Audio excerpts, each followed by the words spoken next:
Hello everyone, welcome to top Taleem. मेरे channel से जुड़े रहने के लिए और इसी तरह वीडियो पाने के लिए चैनल को लाइक करें, सब्सक्राइब करें और बेल आइकन प्रेस करना ना भूलें। तो शुरू करते हैं आज का वीडियो।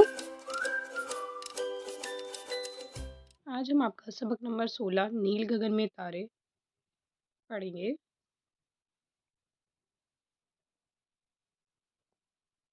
सूरज डूब गया तो फैली रात की चादर मैली मैली, हर सो फैल गया अंधेरा, थक कर सोया दिन बेचारा, तब निकले आकाश पे तारे झिलमिल झिलमिल करते सारे।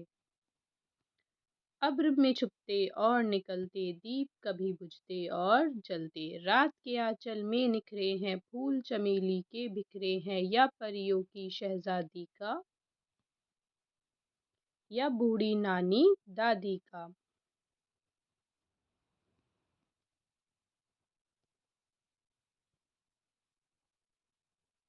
हार गले का मोती वाला या टूटी हीरो की माला, और बिखर कर नील गगन में दूर खिलाओं के आंगन में, हीरे मोती चमक रहे हैं जुगनू जैसे दमक रहे हैं। इसके शायर हैं बेटा शरीफ अहमद शरीफ।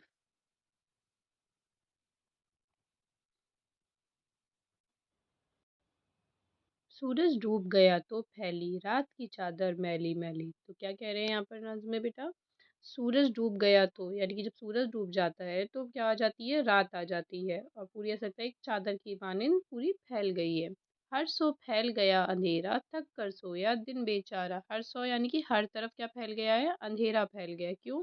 क्योंकि अब दिन जो है वो सो गया, यानी कि दिन ढल गया है, इसलिए चारों तरफ क्या हो गया है? अंधेरा हो गया है। तब निकले आकाश पे तारे झिलमिल झिलमिल करते सारे, यानी कि जब दिन छुप जाता है, दिन ढल जाता है, तब क्या निकलते हैं? आकाश। आकाश कहते हैं आसमान, ये एक हिंदी का लफ्ज़ है। आकाश में क्या निकलते हैं? तारे निकलते हैं, और वो तारे क्या करते हैं? सारे झिलमिलाते हैं। अब्र में छुपते और निकलते, अब्र कहते हैं बेटा बादल को, यानी कि बादल में कभी छुप जाते हैं और बादल में कभी निकल जाते हैं। बादल सामने आता है तो छुपते हैं और बादल चला जाता है तो दिखने लगते हैं।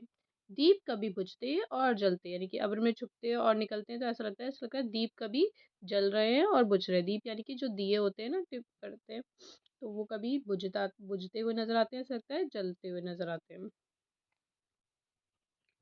रात के आंचल में निखरे हैं फूल चमेली के बिखरे हैं। रात के आंचल में ऐसा लगता है कि पूरे फूलों की मानिंद लग रहे हैं, जैसे चमेली के फूल होते हैं हरे के, कितने बड़े बड़े गुच्छों से होते हैं, उसी तरह से ये आंचल में नजर आ रहे हैं। रात के आंचल में या परियों की शहजादी का या बूढ़ी नानी दादी का। हार गले का मोती वाला या टूटी हीरो की माला। कैसे लग रहे हैं हार? जैसे बूढ़ी नानी दादी का या शहजादी के गले के जो हार होते हैं, उस तरह के ये तारे नजर आते हैं। जैसे टूटी हीरो की माला, ऐसा लग रहा है जैसे हीरो की एक माला टूट के पूरे आसमान में बिखर गई है, और बिखर कर नील गगन में दूर खिलाओं के आंगन में।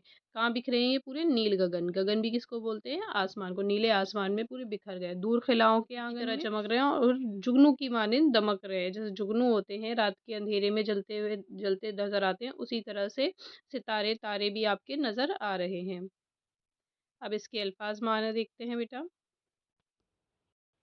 नील गगन नीला आसमान, हर सौ हर तरफ, आकाश आसमान, अब्र बादल, दीप चिराग, आंचल दुपट्टे का किनारा, यहाँ मुराद आसमान से, किला ज़मीन और आसमान के दरमियान का खाली हिस्सा स्पेस, दमक चमक। अब इसके सवाल और जवाब देखेंगे। पहला सवाल है, शायर ने रात की चादर को मैली क्यों कहा है? रात होने पर दिन का उजाला दूर हो जाता है और हर तरफ रात की मैली चादर फैल जाती है, इसलिए शायर ने रात के अंधेरे को रात की मैली चादर कहा है।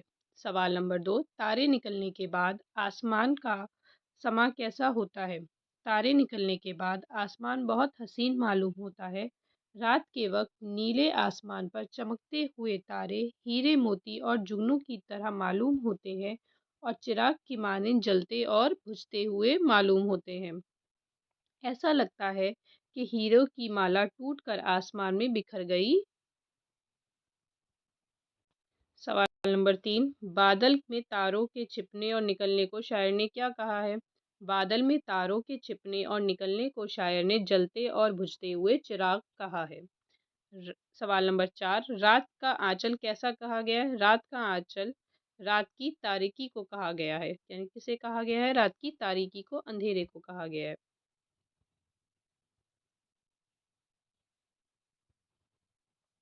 सवाल नंबर 5, शायर ने तारों को हीरे मोती क्यों कहा है? तो इसमें आप लिखेंगे, शायर ने तारों को हीरे मोती इसलिए कहा है क्योंकि झिलमिलाते हुए तारे हीरे मोती की तरह मालूम होते हैं। इस तरह आप इन सवालों के जवाब लिख लेंगे। अब इसकी खाली जगह देखेंगे। सूरज डूब गया तो यहाँ पर आ जाएगा फैली।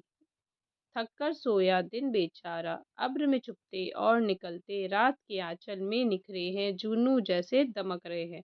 तो ये वाले बेटा आपके क्या हैं? खाली जगह हैं। इनको आप अपनी कॉपी में लिखेंगे। इसके बाद है आपको लफ्ज़ों के मुतादाद लिखने, यानी कि अपोजिट वर्ड। डूबना, तैरना, फैलना, समेटना, बिछाना, जलना, मैला, उजाला, छिपना, निकलना, जागना, सोना। इसके नंबर 4 में आपको अलिफ हिस्से को बा से मिलाना है, यानी कि हम आवाज़ लफ्ज़ हैं उनको मिलाना है। जैसे यहाँ पर फैली किससे मिला है? मैली, यानी कि इनकी आवाज़ एक जैसी है। ऐसे ही आप यहाँ पर अंधेरा, अंधेरा देखिए आप किससे मिलाएंगे? अंधेरा, बेचारा, तारे, सारे, छुपते, बुझते, निखरे, बिखरे, शहजादी, दादी, गगन, आंगन, चमक, दमक। इस तरह से आप इन मिलान को मिला लेंगे। सवाल नंबर 5 है आपका। इसमें 5 हिंदी के जो अल्फाज है वो आपको लिखने हैं जो इसमें आए थे। जैसे कि आपका क्या आया था? दीप। दीप क्या है? एक हिंदी का लफ्ज है, दीप। उसके बाद आकाश, आकाश। इसको हम यहाँ से देखेंगे। 5 हिंदी के अल्फाज जो हैं, जैसे आपका हो जाएगा आकाश, दीप,